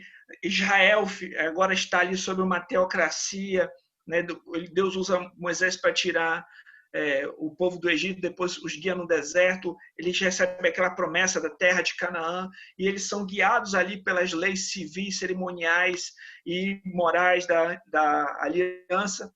E nós vamos observar também todo o sistema levítico, né? Todo o culto ali, todo o tabernáculo, os sacrifícios, a figura do sumo sacerdote, tudo aquilo ali era como um tipo que apontava para o sacrifício de Cristo. Por exemplo, né? Olha aquela ideia do sacrifício ali no Antigo Testamento. Então, tinha o tabernáculo tinha o átrio, que era a parte de fora, tinha o lugar santo, aí tinha a cortina que separava o lugar santo do Santo dos Santos.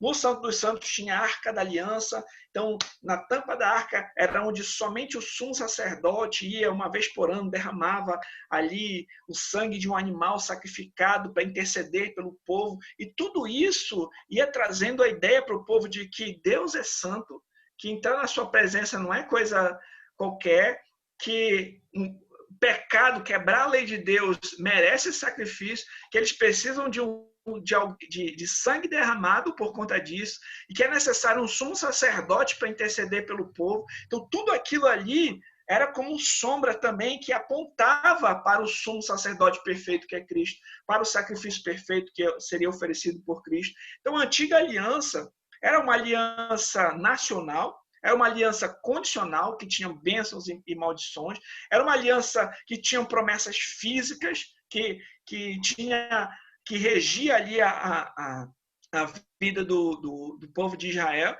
e era uma aliança em que tinham tanto crentes quanto descrentes, né, debaixo dessa aliança, porque a entrada se dava por meio da circuncisão física ao 8º dia. Então, essas são características aí da antiga aliança, da aliança aí com Moisés. Então, nós vamos observar que ela também preserva a linhagem do Messias e ela aponta para ele através de tipos e sombras e sinais para o nosso Senhor Jesus Cristo. E nós vimos também, tem muito mais coisa, gente. Eu estou sendo resumindo aqui, porque vocês vão ler o livro depois, aí ajuda. E Deus fez aliança também com Davi. Ele promete que um rei, né, da linhagem de Davi assentaria o trono para sempre. E nessa eu também quero que a gente leia rapidinho aqui o Atos capítulo 2.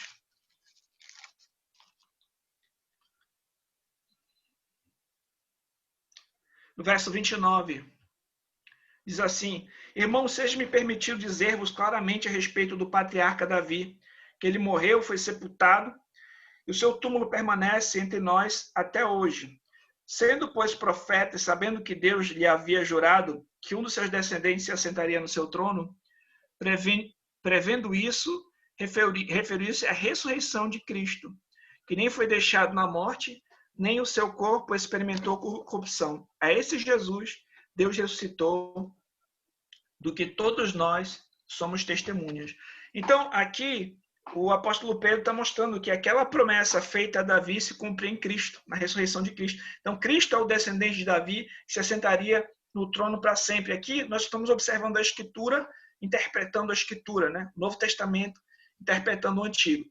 Então, vamos observar aqui, meus irmãos, rapidinho. Cristo é o Cordeiro de Deus que foi morto desde a fundação do mundo. Cristo é o Verbo que estava com Deus e era Deus. O Filho é o Verbo que estava com Deus e era Deus e se fez carne. Jesus Cristo é o segundo Adão. Por meio de um homem entrou o pecado no mundo, né? Com o pecado a morte. E a morte veio sobre todos os homens. Esse foi Adão. Esse foi o representante, né? É o representante da humanidade caída. Mas veio um segundo Adão, que é Cristo, que viveu perfeitamente. O primeiro Adão foi tentado no jardim, né? pela serpente e pecou. O segundo Adão é tentado no deserto pelo diabo e não pecou, obedeceu. Nós vamos observar, então, que Cristo é esse segundo Adão. Cristo é o cabeça federal da sua igreja. Cristo é o representante, né, federal da sua igreja. É interessante, por exemplo, que, como aconteceu com Noé, o próprio Senhor Jesus Cristo vai dizer que assim como foi nos dias de Noé, vai ser na sua segunda vinda, né? Nós vimos em Gálatas 3,16 que Cristo é o descendente de Abraão, por meio de quem todas as nações da terra seriam abençoadas.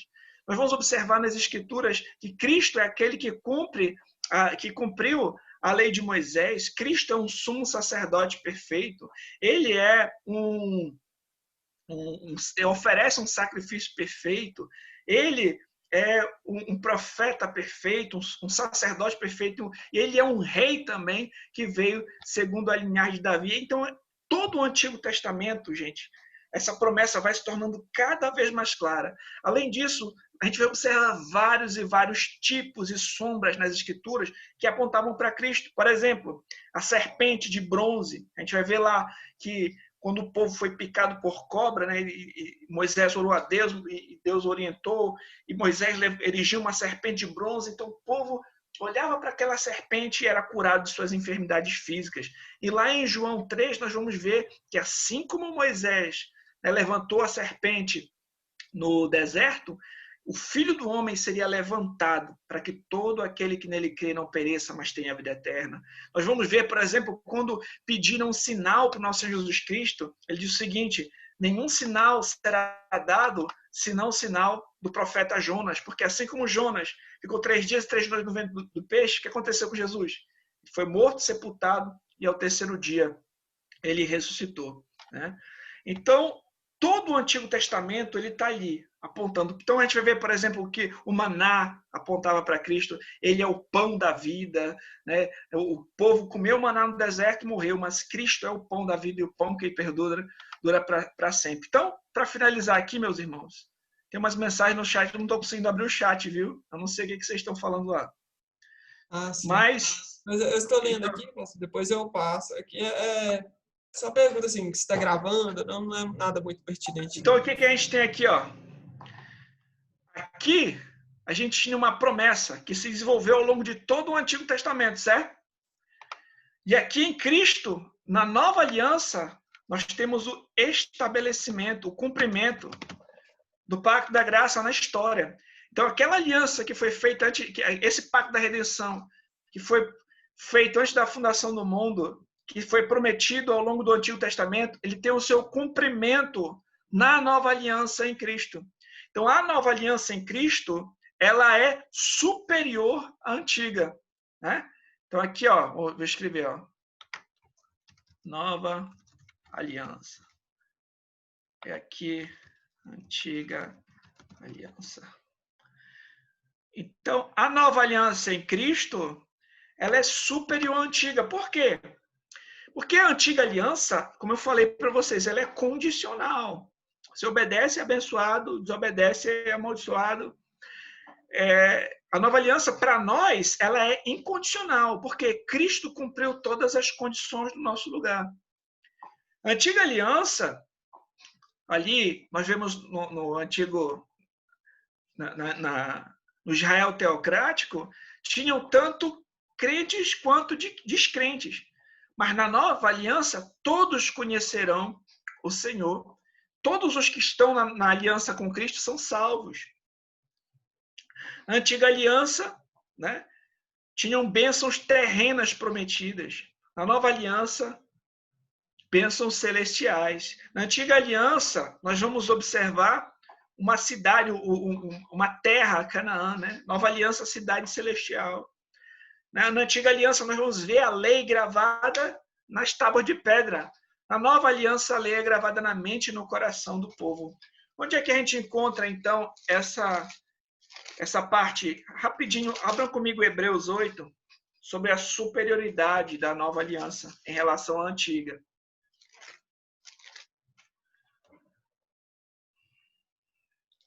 Encontraram aí, irmãos? Sim, encontramos. Verso 6.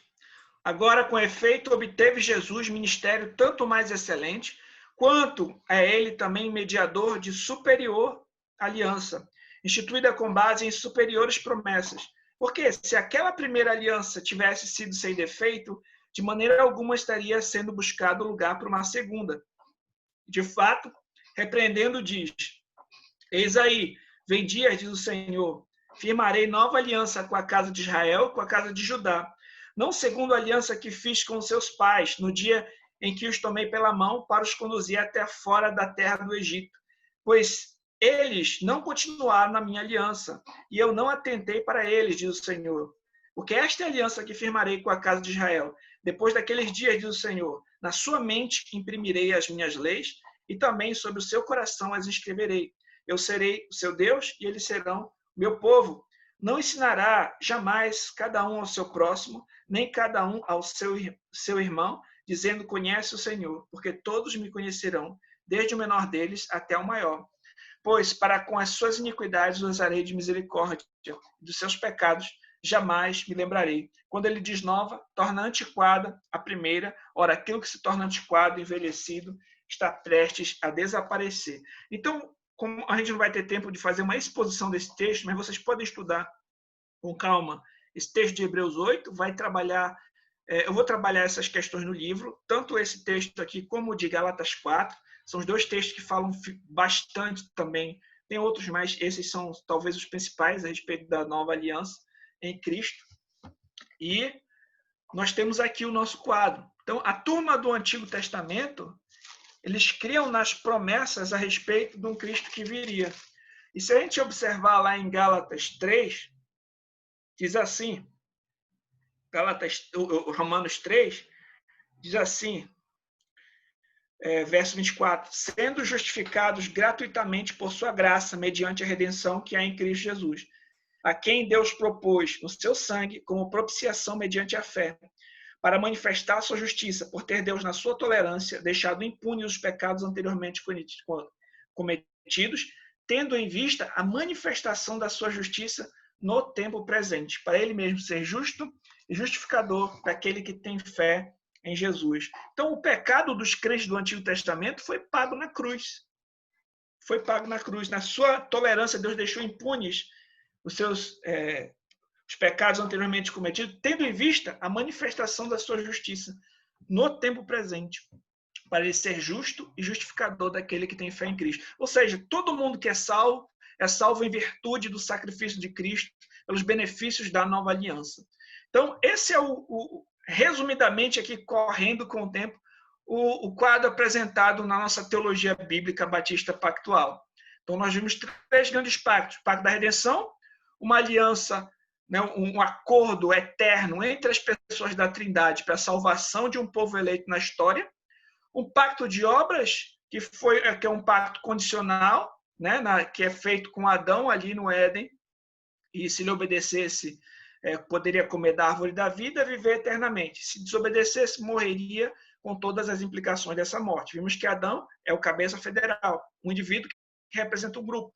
Ele representava a humanidade, por conta do seu pecado, trouxe a morte. Por isso que a gente fala do pecado original, que a criança já nasce, né? Em pecado eu nasci, em pecado me concebeu minha mãe. Então esse é o pecado, esse é o pacto de obras.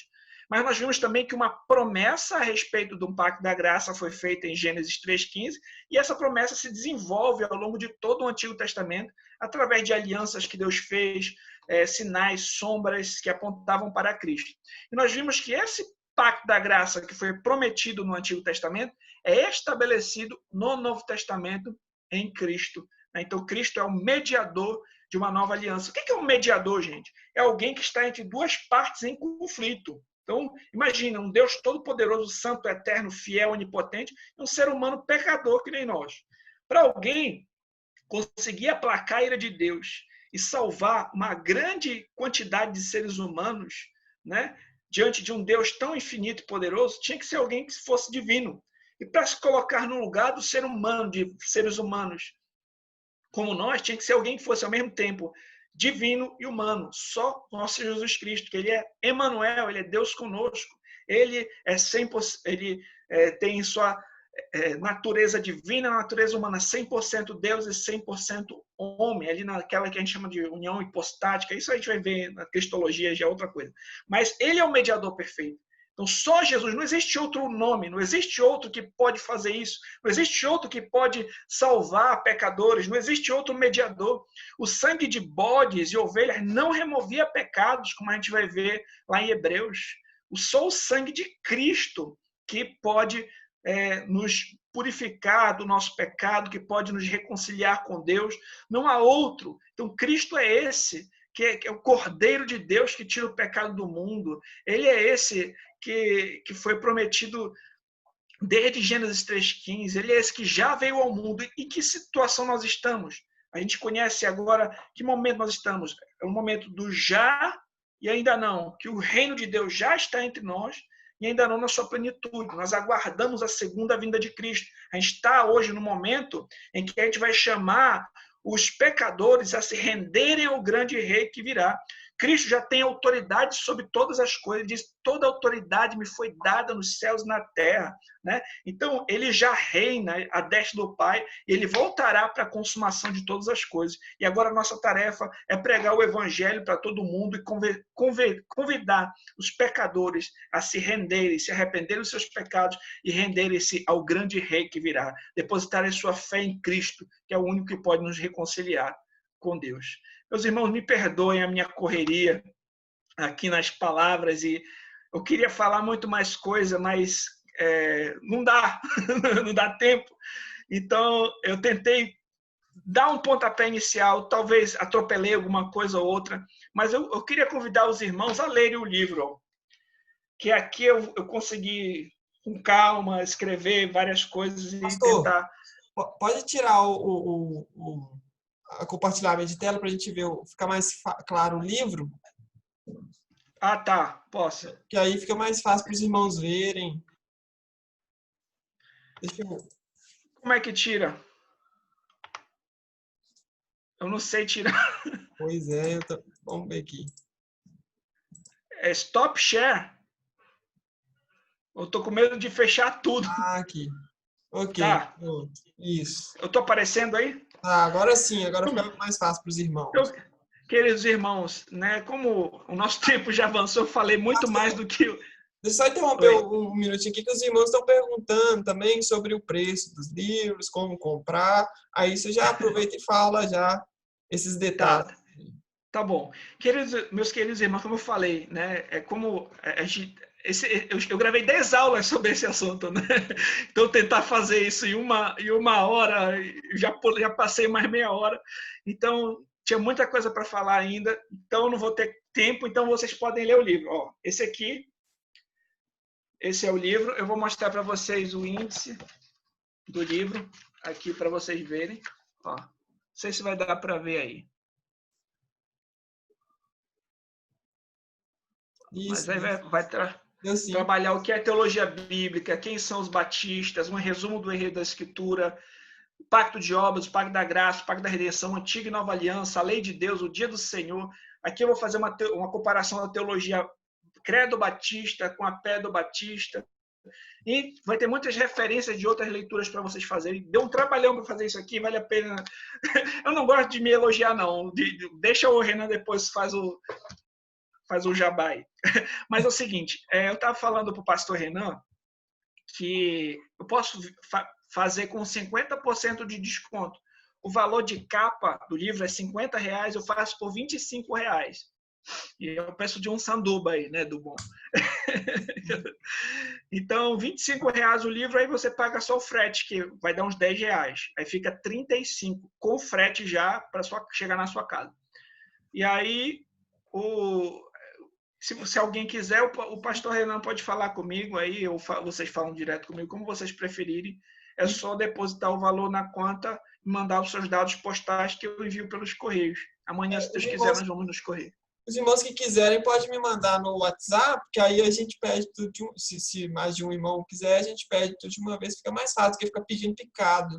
Eu até creio que é até mais fácil para o pastor também, tá bom? Aí, se os irmãos quiserem também, pode. Eu tenho o Nubank, eu não sei quem trabalha com o Nubank aqui. Aí pode transferir para mim, eu passo para ele também, direto. Que aí vai em uma remessa só. Aí os irmãos sabem, tá bom? Só me falar no privado que eu entro em contato com ele, beleza?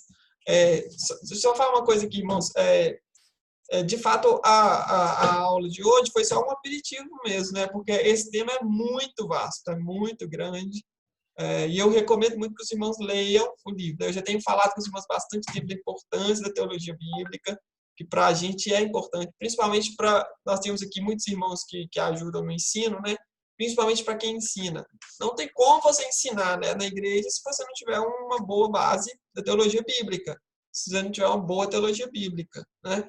Então, vamos estudar esse tema que é importante. E um outro detalhe também é que é muito importante na vida prática nossa, né?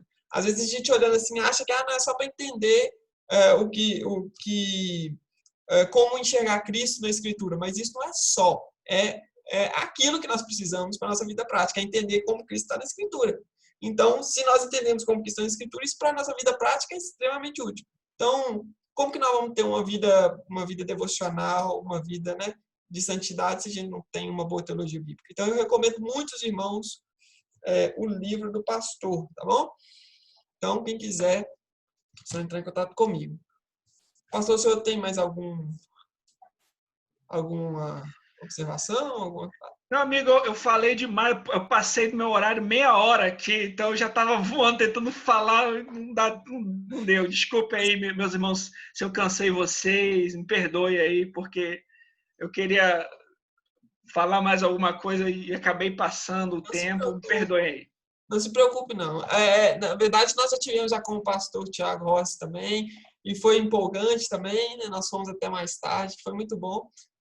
Com o pastor Marcos Paixão também, né? Nós fomos até mais tarde também, foi muito bom. Tem algum irmão que quer fazer alguma pergunta, alguma consideração, quer fazer dar alguma palavra aí? Tem algum irmão? Todo mundo caladinho hoje?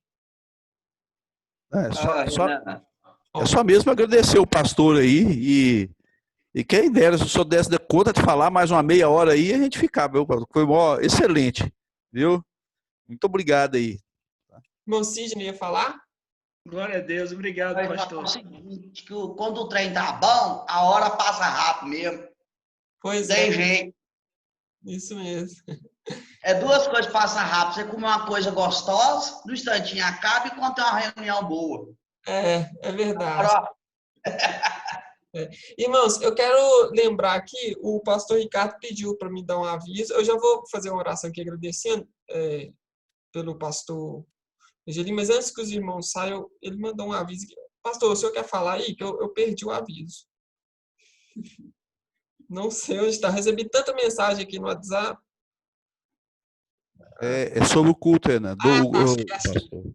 Avisar que nós teremos o culto domingo, né? Finalmente nós vamos poder abrir no domingo e pedir para quem puder ir de manhã, quem tiver a disponibilidade de manhã, melhor, tá bom? Melhor que vá pela manhã do que à noite, tá bom? É essa a informação. Eu quero agradecer ao pastor Fernando. Deixa eu só explicar por quê. Só agradecer ao pastor Gênio, podia fazer a pode ir. porque aí, se ele quiser sair, eu não sei como que ele está, se ele tem algum compromisso ou não.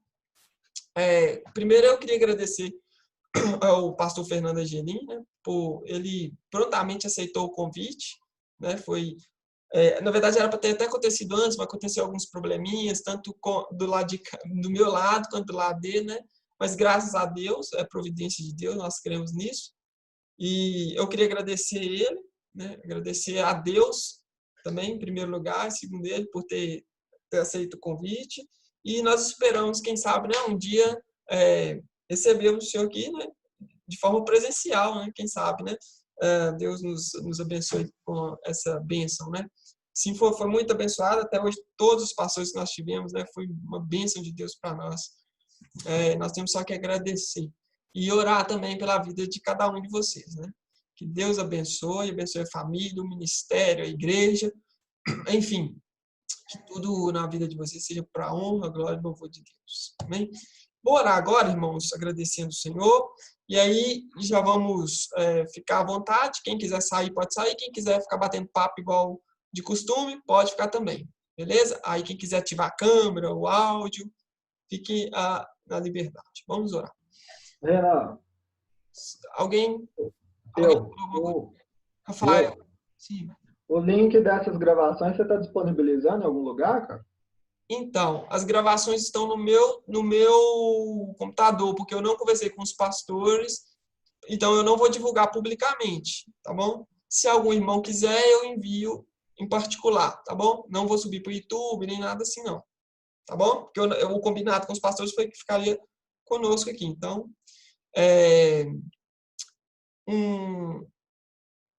não, é só isso mesmo. Inclusive, pastor Fernando, esse aqui acabou de falar, é o Rafael, que é um dos tradutores também, que trabalha com o Estandarte de Cristo. Né? Vamos orar agradecendo a Deus. Nós louvamos o Senhor, Pai, pela infinita graça e a providência. Nós te louvamos pelo teu servo, que prontamente atendeu o nosso convite, Senhor Deus, para nos explicar um pouco mais acerca dos grandes mistérios da Sagrada Escritura. Nós te louvamos, Pai, porque o Senhor é bom o tempo todo e todas as promessas pactuais têm se cumprido, Pai. Inclusive essas de que o Senhor mesmo, por meio do teu Espírito, Senhor Deus, nos ensinaria. Nós te louvamos, Pai, porque o Senhor decidiu fazer isso usando pecadores regenerados. Pecadores, Pai, que encontraram a glória e a graça do Senhor por causa de Jesus Cristo. Nós te agradecemos, louvamos em nome de Jesus, pedimos a bênção sobre a família dele, sobre o seu ministério, sobre sua igreja, sobre os seus projetos, que tudo, Pai, seja com o objetivo de glorificar e exaltar o teu santo nome. Nós oramos agradecidos agora e para todos sempre, em nome do nosso Redentor Jesus Cristo. Amém. Amém. Deus abençoe os irmãos, uma boa noite, a paz do Senhor. A palavra está com o pastor Ricardo. E quem quiser falar aí, tá bom? Mais uma vez, agradecer. Pode deixar aí, é só clicar no botãozinho vermelho lá embaixo, beleza? Tá, mais uma vez agradecer o pastor de novo, né? O pastor tá querendo falar. Pastor. E quem sabe, como o Renan falou, breve o senhor vai estar aí, tá? Glória a Deus. Vai ser uma honra estar com os irmãos. Isso, para nós essa honra vai ser maior. Eu só queria explicar aos irmãos o seguinte, é porque nós só podemos ter dentro do templo 96 pessoas. Então, não cabe todo mundo. Então, o que nós vamos fazer? Dividir. Vai ter o culto de manhã, nós vamos repetir o culto à noite. Quem for de manhã não vai poder voltar à noite, porque eu prefiro que a igreja encha bastante de manhã, tá? Porque geralmente o visitante só vai à noite. E é preferível falar com os irmãos, olha, você está sobrando, volta à noite, porque se eu falar isso com a noite, você só vai voltar na outra semana. Né? Então, aí os irmãos colaborem e, por favor, avisem esses irmãos que são vizinhos aí da igreja, todo mundo vão de dia para a igreja. Eu prefiro mandar um membro voltar para casa e voltar de noite do que um visitante eu fazer isso, né? Então é esse o recado, né? Uma boa noite, a paz do Senhor para os irmãos. Meus irmãos, boa noite a todos. Muito obrigado pelo convite. Foi uma honra estar com vocês. Fico muito feliz de ver o que o Senhor tem feito aí na igreja de vocês. Que Deus abençoe grandemente. No que eu puder ajudar, estou à disposição, tá bom? Grande abraço. Até mais. Obrigado. Amém. Deus abençoe, pastor. Deus abençoe, pastor. Pastor Jackson, você quer falar Oi. alguma coisa aí? Não, o pastor Ricardo já falou. E agradecer o pastor Fernando, foi de grande proveito, né? Então, E muitas coisas ficaram bem esclarecidas e foi ótimo. Um prazer vai ser quando Deus permitir que o senhor puder vir aqui, né? Quem sabe? Nós vamos trazer ele. E se Deus quiser. Vai ser um prazer enorme. Amém. Obrigado, pastor. Um grande abraço. Amém. Um abraço. Vou deixar a sala Deus. ligada aí, tá bom? Aí os irmãos vão saindo. Quando eu ver que todo mundo saiu, eu desligo aqui. Boa noite. Vou jantar Ô, Ronaldo. Vou agora. Ô, Ronaldo. Tiago. Que isso, Tiaguinho? Assustando a gente. Tiago, que fada é essa aqui, meu filho? Ia. Meu Deus do céu. A cara inchada dele. Gravaram a música, Tiaguinho? Essa quarentena a música ficou pronta? Te amo, Ronaldo. Cadê a música? Cadê a música nas plataformas? Cadê, Tiaguinho? Cadê, Ô, Tiaguinho? semana que vem é o lançamento da música aí, hein? Dá uma palhinha da música aí, Tiaguinho. Dá uma palhinha aí pra nós. A palhinha tá guardada, não pode agora, não. Ô, Tiago, você vai fazer uma live pra nós? Uma live de louvor? Fazer uma live pra vocês aí, Thiago, reformados, hein? Acústico, Thiago. Ô, Thiago. Eu tô esperando, viu? A palhinha da música aí. Eu tô esperando. Thiago, dá uma palhinha aí, Thiago. Palhinha, pequenininha aí, Thiago. A palhinha tá no palheiro. Não, Thiago. Canta, Thiago. Canta Vamos, dá uma palhinha aí, Thiago. Semana que vem vai estar lançando as plataformas digitais, viu? Mas dá uma palhinha da música e ver isso. Mas que isso, Thiago? Não, eu Vai, preciso só um do pouquinho. acompanhamento da minha banda. Não, só um pouquinho de sua linda voz. Fala aí. Eu te ordeno agora, senão você vai pegar. Eu queria só falar uma coisa, que eu amo o Ronaldo demais. Ronaldo, meu ídolo. Ronaldo saiu já. Ronaldo saiu. Ronaldo já foi embora, já. Samor foi rejeitado. Gente, Vou dar uma palhinha pra Deus vocês abençoe, aqui. Pai do Senhor para todos. Aí vai, Thiago. Dá uma palhinha aí. Deus Vou dar abençoe. uma palhinha pra vocês aqui. Pode cantar? Pode. Boa noite, irmão. Paz do Senhor. Tem sabor de mel. Não, Tem sabor Thiago. de mel. Pelo amor de Deus. Com essa até sair. Tchau pra vocês. Aqui, ó, palhinha, Thiago. Deixa eu ver. Aqui. Uma palhinha. Pai, não, isso é lixinho. Ó a palhinha. Isso é Dá musgo. uma palhinha pra Romildo. Oi, passo pra vocês. Ô, Romildo, vai não, até logo. Tchau pra vocês. Com essa aí, com sabor de mel, até já fui. Ô, semana que vem, Spotify, Deezer, YouTube Music, Amazon. Amazon. Aí, ó. Diego, Marcelo. Diego, ela e Davi. Composição do pastor Renan, viu, gente? Falou pra vocês. Renan é compositor. Eu só copiei. Rafael. Eu peguei a gravação Tá de vindo que hora da Felipe, manhã? Sai daí. tá rimando. Só isso. Não, Renan, você é poetizo. Mais ou menos. Então, bom que chega aqui lá para as 10 horas, né? Alô pra vocês. Chega. Ô, Rafael, vem aqui em casa, Então sou. tá bom. Ô, Rafael, vem aqui em Eu casa. Viagem pra vocês. Eu não tenho essa hombridade para adentrar nos seus aposentos, Até o não. Paulo ali, até o Paulo mora mais perto que você, mano. Raul. É mais fácil ir na casa do Rafael. Paulo do que na sua casa, Thiago. Vou fazer um O Lito cafezinho pra dormindo, vocês. Cafezinho de alfenas, Ah, traz pra nós aí, meu. Sua casa é tão difícil de achar que nem o Café que tá agarrado. Minha casa, onde é que foi a caverna aqui? Ana quer saber se seu café também é palhinha. Ô, Paulo, cadê o Murilo? Tá dormindo? Meu café de alfenas, filho. Fala pra vocês, até mais. Rafael, essa carinha também tá bem inchada, hein? Oi? Nossa, Deus. Ô, Renan, você tá Vai engordando, outra hein, mais Renan? tarde hoje? Tiago, olha o Rafael sendo parecente Ronan, meu tio Ronan. Olha lá, redondinho, redondinho. Rafael Brad Pitt. Você fala Bid Prete, né? Paulo, acho que ele não me Entendeu? escutou, não. Eu perguntei lá no Murilo. Rafael Brad Pitt das Alfenas. Todo mundo falando ao mesmo tempo, não dá pra entender. Nossa. Cadê Ronaldo, meu ídolo, gente? O Ronaldo tá na roça.